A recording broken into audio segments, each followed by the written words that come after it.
I don't know, I just feel excited when people talk about problems.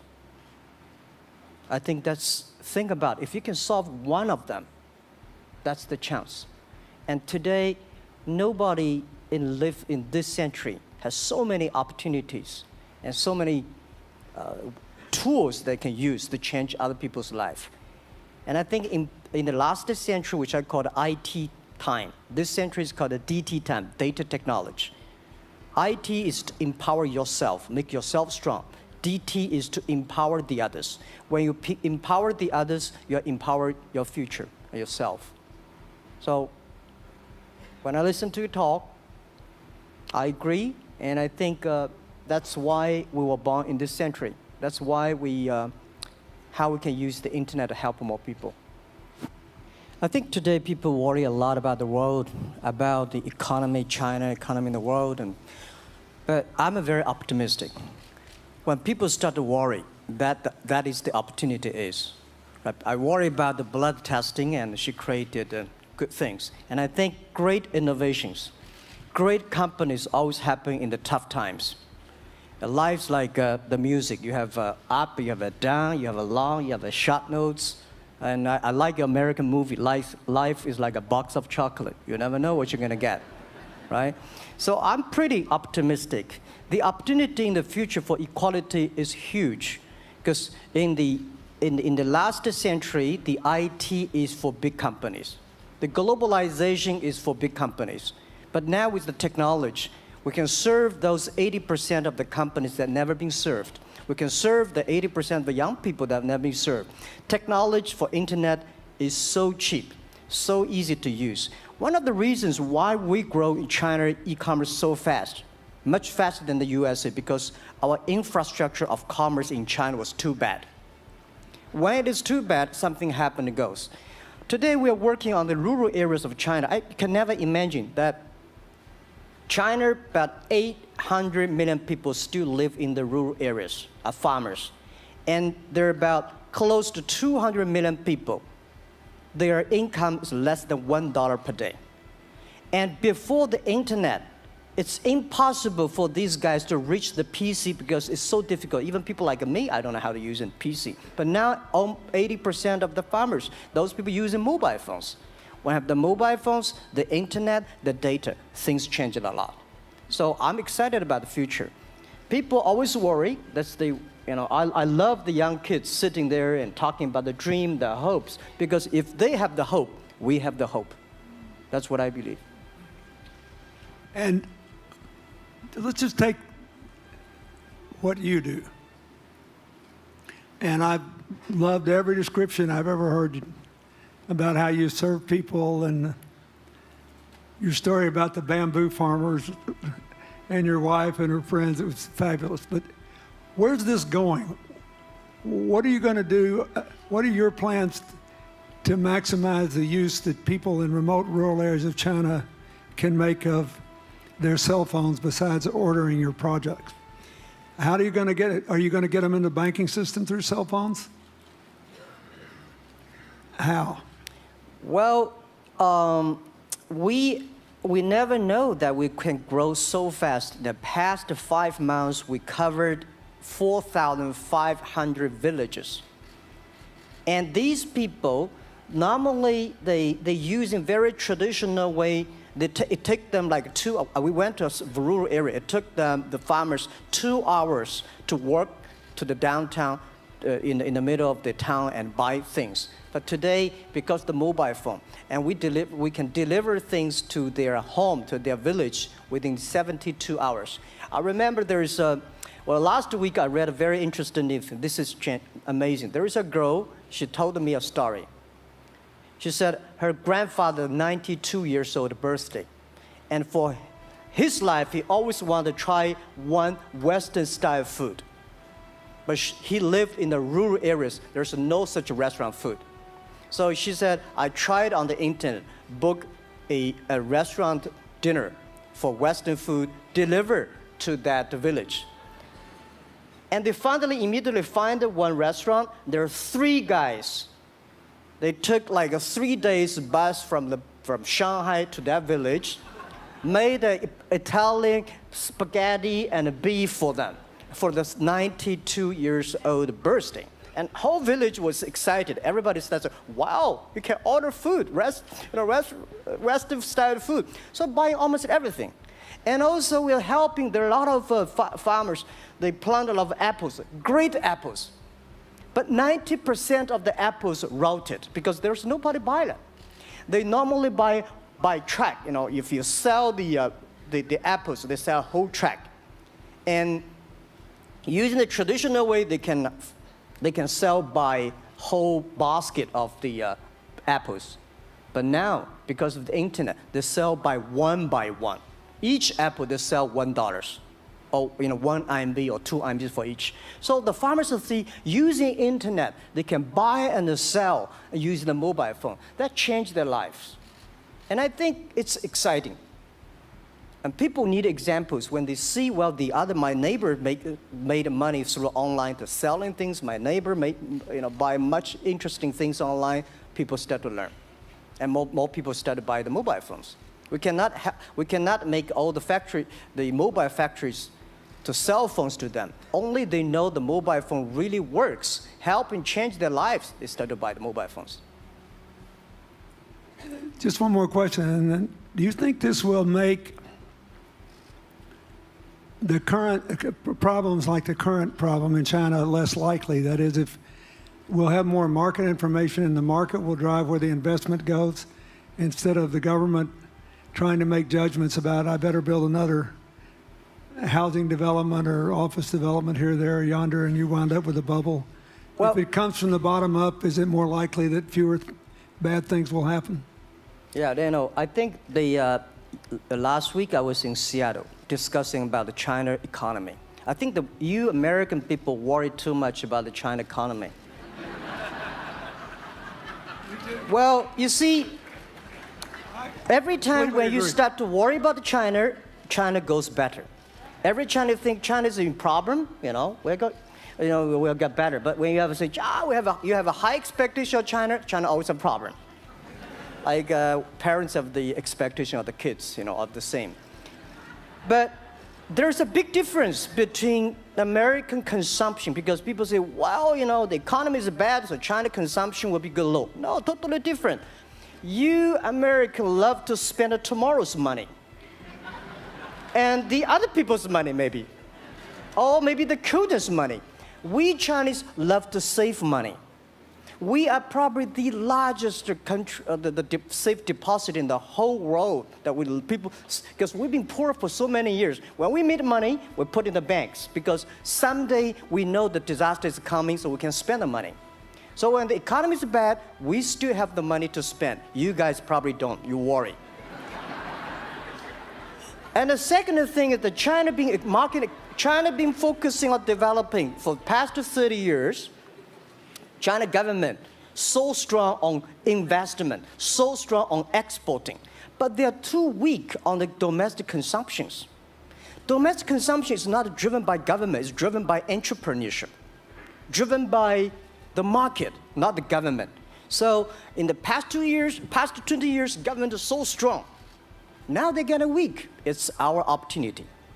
It's our showtime to see the market economy, entrepreneurship, how we can develop the real consumption. I think if the China developed the great consumption, we have a 300 million middle class. In next 15 to 20 years, we're going to have 500 million middle class. We need to import a lot. So when we start to import, that's great. I worry a lot when we export. When we export, we got a terrible sky, we have a terrible water, we have a terrible environment. When we start to import, we got to be better. So that's all the great opportunity, guys. Be happy about that. I'm serious. I agree with that. I'm serious. Yeah. Worry about yourself. Don't worry about the others. The reason some of us worry about China is we depend on you to buy our debt. However, I tried to be more Chinese when I was president. I saved a lot of money, so good. Good. But I just wanted you to say that because I really believe that. I mean, I think you're absolutely right. The trend toward greater internal consumption is, I think, will remain unbroken in spite of whatever the difficulties are in the next few months. I think it's important not to overreact. You can't break the trend. You've got to clean up the land from chemical contaminants. You've got to clean up the air. You're going to do it. Yep. And a lot of Chinese will make a lot of money out of that. There'll be a lot of great new companies, and there'll be opportunities to import from other places. Yeah. So, can you discuss your theory of what you're doing and other things in terms of whether it advances equal opportunity and social solidarity? Tell them what you think is going to happen. And what other kinds of, when your opening remarks, you just said technology is going to be active in this way in other areas of the economy. What do you think the next big opportunities are? But first, tell them just in 2 sentences what you're doing, because Jack and I know, and we haven't been clear enough. Explain it, and explain how you think that advances social solidarity and equality of opportunity. Well, our work is in the belief that access to health information is a basic human right. And that lab information, particularly because lab data drives 70% of clinical decisions, needs to be accessible to people before they're sick. So if you look at the word diagnose in the dictionary today, it says to determine the presence of disease from symptoms, which means by definition, we're determining that people are sick once a disease has already progressed.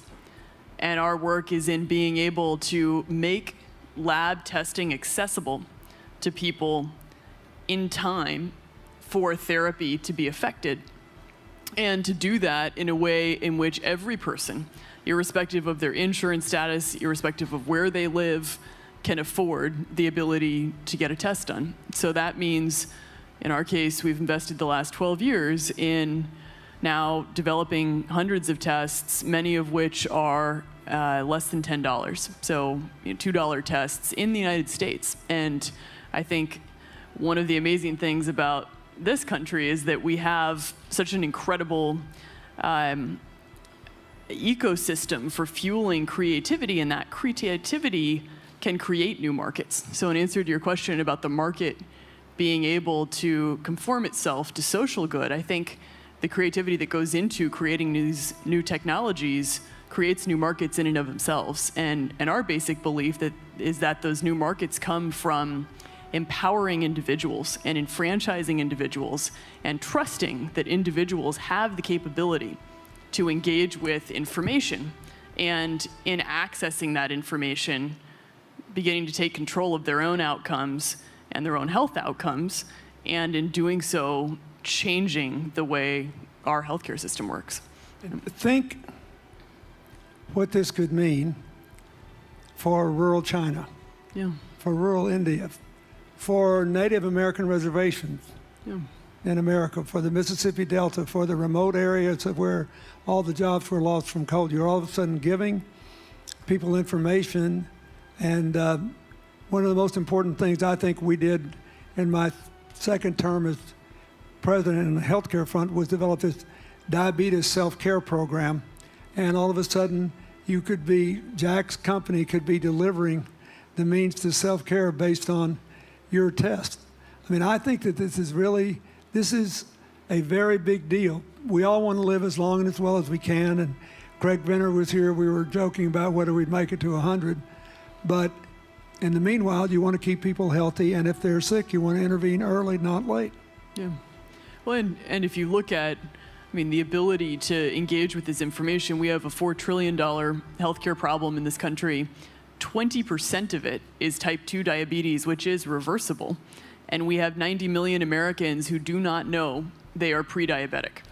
But access to information and the ability to engage with that information is the foundation for being able to change those outcomes and cost, right? One more fact, and then I want to call on Jack. You founded this company 12 years ago, right? Yeah. Tell them how old you were. I was 19. Yeah. So don't worry about the future. We're in good hands. So, I was thinking about 19, where I am.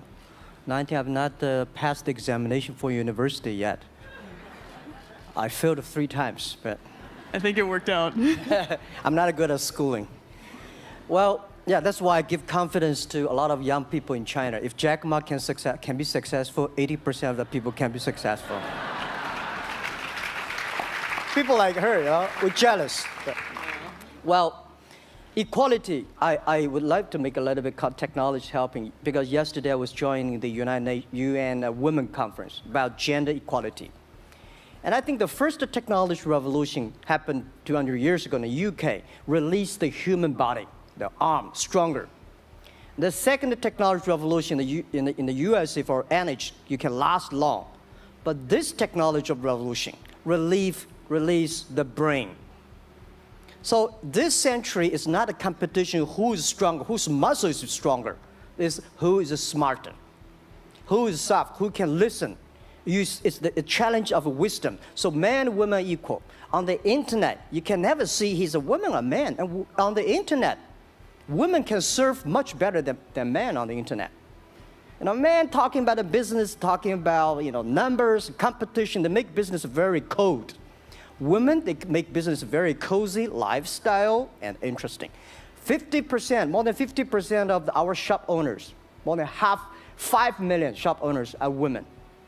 And people love that. I mean, this is a great thing. I see that this century, we see more and more women leaders, on the state leaders, the presidents. In the future, we're going to General Secretary of the United Nations should be a woman leader. And this is the great century for equality. And I feel excited about that. let me ask you, we're almost out of time, but one of the things that we haven't talked enough about here, and not just here, but generally, is whether the leapfrogging we saw with cell phones, which was instrumental in your phenomenal business success and which will make it possible for you at the appropriate time to do what you've done on a global scale, hitherto unimaginable in all of human history for anybody to have any of their own health data. We've seen examples, but not the kind of dramatic penetration we need with energy and clean energy, and enough in a short enough time to avoid the worst consequences of climate change. So do you believe that, I mean, your country has done more than anybody else to try to put up solar panels, and some of your companies went broke because you overdid it, right? But beforehand, and you got to work out the phase out of the coal, the phase into the sun and all that. Meanwhile, Africa, which is growing like crazy because of the cell phone in no small measure, and has 6 of the fastest growing countries in the world, still has vast swaths of its land totally dark at night. Do you believe that it's possible for us to scale up with distributed solar power rather than centralized as quick as we did with the cell phone? And if so, and if that were your business, if you had to quit what you're doing today and start there, how would you do it? And how would you do it? Lady first, I know that.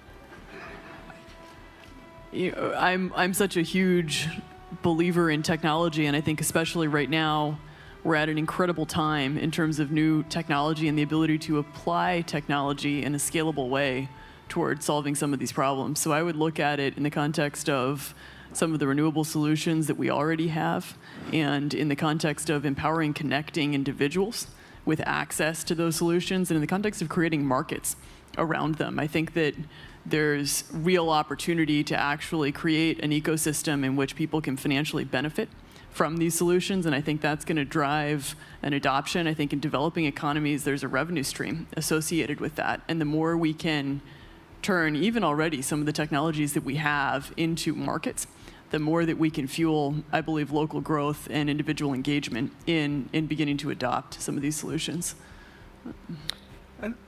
just related to that, Jack, you answer it, and then I'll ask you one final question. Yeah, I am a strong believer that technology can make world much better because people say China economy is getting slower. I'm happy about the 7%, even 5%. Even 5% of the GDP of the number of China, of the second largest economy, is big enough.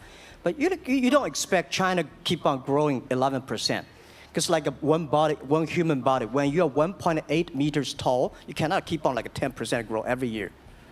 You have to grow the quality, your mind, the wisdom. So I think China needs new technology to solve these problems, and which today the data, the clean technology, all these things that China is supposed to do, if we keep on the tradition, the old ways, we'll go nowhere. This is why I feel excited because people ask me, what is your dream now? Because I never thought I would be today. I can sit here talking to president. I'm like a guy, on the street and like failed 3 times for university, 5 times for high key schools. I applied for 10 times in Harvard school, all rejected.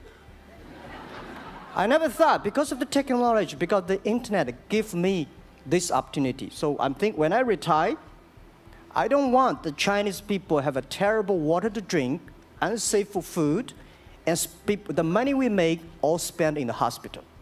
That's disaster. So how we can using the technology to enable young people, the great chance of this world, don't worry about it. We got 1.4 billion people who were born in 1980s. They are the people of the internet times. They are going to have new ways to solve the world problems. The things you are worried about today, they can solve it. And human beings have these kind of worries for centuries. And young people can always solve it. And today, when you have a right direction, clean energy, the climate change, all these issues, they will be solved, and these are the great opportunities ahead of us. Anything else?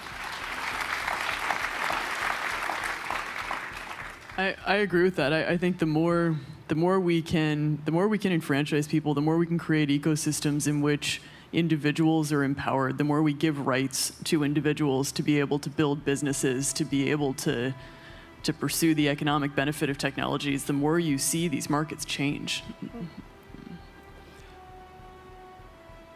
Before they leave the stage, I want you to look at them. And I want you to think about the time we have had to spend here dealing with the refugee problems in Syria and Lebanon. Stand up, Elias. This is my friend Elias Bousab. He's the education minister in Lebanon. He's got to educate all these kids. And so he left a miracle that very much reflects the lives that Elizabeth and Jack have lived. He was in a very responsible position at the American University of Dubai. They started bringing American scholars over there to live in an Arabic culture. He did all these wonderful things. Lebanon got in trouble. He went home to save his country. What is the difference? How much more could he and every smart Lebanese person do if they could focus on these things? And why can he not? Because the place is dominated by people who think their differences are more important than their common humanity and their common challenges. You cannot imagine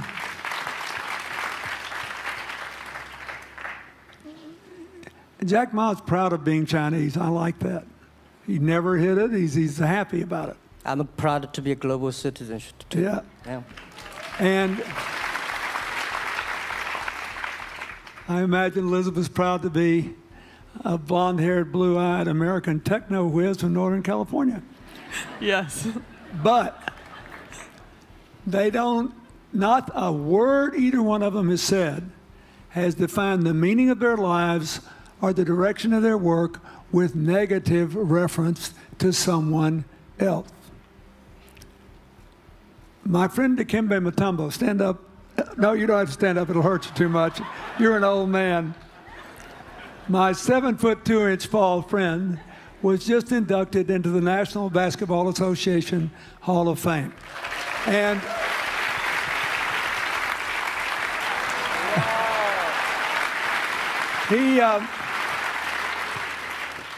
my family, my whole family loves him. And I have seen how much he has given back to his native country, Congo, which has been so troubled. I've known him a long time. We both went to Georgetown University. I did before he was born, I think. I've never heard him say a resentful thing about anybody. I have seen him give and give and give and try to give the people in his native land opportunities. Why am I telling you this? He's had a good life because he never defined his life with negative reference to anybody else. He never begrudged anybody else's success, and he thought he had an obligation to help other people. I'm telling you, we are back in a time of collective global insecurity where the main struggle is the oldest one in human history, just in modern techno realities. I mean, if you were trying to build the Middle East, you would think about our permanent sponsor here, the ambassador from Oman, who her government tried to help head off a calamitous war in the Middle East over the nuclear issue in Iran. We all pray to God that it'll work out all right. And the lead she made. You look around all these places, wherever people are putting aside their differences and working together, good things are happening. We cannot achieve economic or social equality without living in the factual realities of the world we face, looking at the obstacles, looking at the opportunities, making the best decisions. And those of us who even feel good about ourselves because we think we spend a lot of time giving, our whole goal should be to work ourselves out of a job. One of the things that Bill and Tanny Austin are sitting there with Starkey, they started giving away hearing aids, and then they decided, well, we better teach these young people how to speak. If they get the gift of hearing, they'll have to learn that. So they got into the education business. Sonny Varkey got into the education business and decided somebody ought to do something really dramatic to remind people that the only people that really matter are the teachers. So he gave the first Global Teacher of the Year award last year, and an international panel gave the prize to a teacher from Maine who promptly gave the entire $1 million to her school. The woman never made any money in her life. She gave all the money away immediately. The future is going to be forged by people who think of how to use the modern tools that we are given, as Elizabeth and Jack have, to create opportunity through empowerment. And it will not be a straight line. It's too many moving parts. But I just want you to think about that. The reason you feel good looking at them is that you identify with them even though they're different from you. And that's basically where we are all over again, and we can't slip back. We can't give up. That's why when we had the Prime Minister of Italy and George Soros talking about the future of Europe, and George said it was coming apart, and the Prime Minister said, no, it doesn't have to come apart if it's about something more than economics. I thought it doesn't have to come apart if you will it not to. And you put yourself on the line for it. There are no guaranteed outcomes today, but you can guarantee that the trend is right. So go ahead, Dee. We're going to say something, weren't you? Yeah, I just wanted to add, I mean, as we're talking about the future and from my own experience and looking at all the faces here, I think a huge part of the answer to your question is also to raise our little girls with the stereotype that they can be the best in engineering and science and math, because when they do in all of these industries, it changes everything. And we need to do that in this country, and we need to do that as parents in other countries. You know? Yeah, I was thinking about if what you say. I think about when you talk about problems, you normally is like a politician. When you talk about opportunities at the business people, I was thinking about how we can using this all the problems that change the problem become the opportunity. And I don't know. I just feel excited when people talk about problems. I think think about if you can solve one of them, that's the chance. And today, nobody live in this century has so many opportunities and so many tools they can use to change other people's life. And I think in the last century, which I call the IT time, this century is called the DT time, data technology. IT is to empower yourself, make yourself strong. DT is to empower the others. When you empower the others, you empower your future, yourself.